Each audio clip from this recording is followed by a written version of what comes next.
you ever written the right answer on a test, only to doubt yourself, erase it, and then so confidently write the wrong one? Or pulled an all-nighter, switching between your textbooks, Byju's videos, bargains with the universe, promising to study better next time, and still end up hearing that your neighbor's son scored higher than you again? Yeah, if I had a rupee for every time I heard that, I'd probably have enough to start my own coaching center. A very good morning, respected audience. I am Firdaus Muhammadu Jopa of class 10, and today I'm here to talk about something that all of us as students have struggled with, stressed over, and been judged for: our grades. But here's the thing. Grades don't tell the full story. And maybe it's about time we rethink what school actually measures. Last year, during midterms, the pressure was real. We all went, full caffeine mode, late night cram study sessions, etc., etc. Then, on the morning of the exam, a friend of mine, a gold medalist in procrastination, she walks up to me and she says that she has not studied a thing. Now, usually when someone says this, you just know they're lying. Like, okay, you didn't study but magically scored 100? Sure. But this friend, she was genuinely unprepared. Another friend of mine decides to tell her all the key points. Fast forward, my friend who studied 10 minutes before the exam ends up scoring higher than the one who gave her the crash course.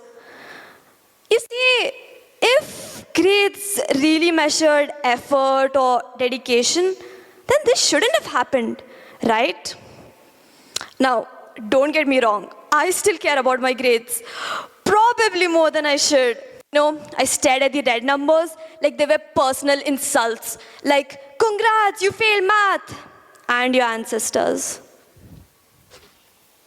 But if that story's taught me anything, it's that schools often measure how well you can memorize, guess, or work under pressure, not actually how much you've learned or grown.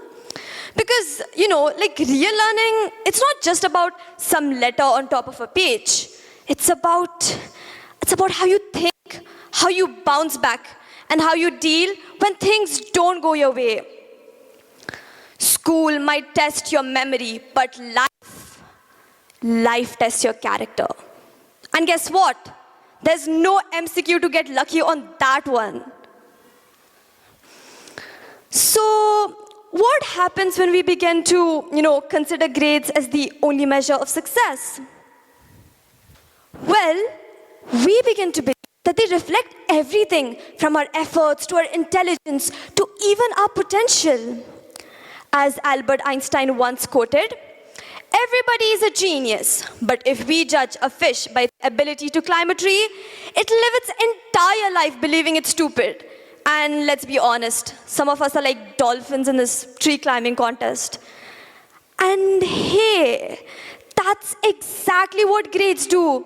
They make us doubt our own unique abilities and strengths. I mean, they don't show the full story, do they?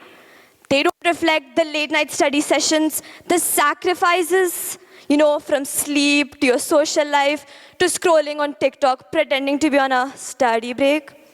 They definitely don't define your worth or value as a person.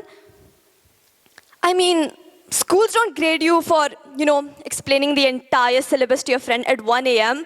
and then watching them score higher. But hey, maybe it should. Like, that is a real talent, right? Now, I'm not saying throw your textbooks out the window or something. Please don't though, books are expensive. But grades do matter. They open doors, they get you into colleges, and sometimes they even save you from your parents' flying chappal. We've all been there. But that's the thing. They only measure some of our abilities. Why are we letting it define all of who we are? I still remember this one time in 8th grade, I had a really important test coming up, and I had worked really hard for it. But then I lost marks. Not because I didn't know the right answer, but because I copied the wrong question. And just like that, all my effort went to waste. I felt like the stupidest person alive. Like, who copies the wrong question? I let one mistake convince me that I wasn't smart enough, when in reality, I was just human. I mean, since when did one number get to decide whether we're truly smart or just enough? That's like judging an entire ice cream shop based off one flavor, and that too plain vanilla. So, what can we do? Well, firstly, give yourself credit for the effort you put in. Survive the late night session, celebrate the small win. Learned math through YouTube, that's still an achievement, flex it. Secondly, discover what makes you you beyond the marks. Maybe you're the go-to therapist friend, or an athlete, a musician, an artist, or maybe you're just someone who knows how to make others feel seen and heard.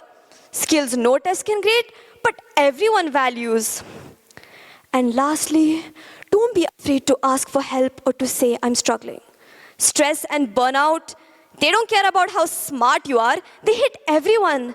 Talking about sharing the load, it makes it much, much easier to carry.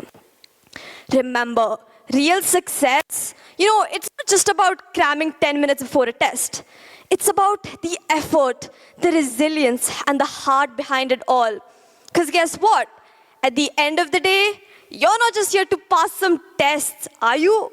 No, you're here to learn, to grow, to make memories, to have fun, and to become someone you're incredibly proud of. Thanks for listening. And hey, the next time you catch yourself erasing the right answer and writing the wrong one, just remember, one mistake does not close your book. You do. So keep writing, because your story is still being written, and you hold the pen. Thank you.